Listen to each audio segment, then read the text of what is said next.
বাবু বাবু বাবু, তোর বউ তোকে ঠকাচ্ছে।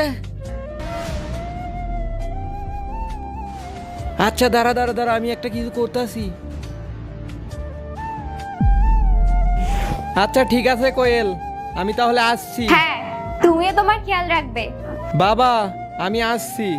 বাবু একটু তাড়াতাড়ি আসিস, তোকে ছাড়া আমার একটু ভালো লাগে না। বাবা, আমি তো আছি তোমার দেখাশোনা করার জন্য, তাই না অসিত? হ্যাঁ বাবা, কোয়েল তো আছে আর এই অসিত তো আছে। এই বাবার খেয়াল রাখবি কিন্তু ঠিক মতো। হ্যাঁ, আমি ম্যাডামের খুব ভালো করেই খেয়াল রাখবো, আর বাবারও। আর তুমি বাবার খেয়াল রাখিও। ঠিক আছে বাবা, আমি তাহলে যাচ্ছি।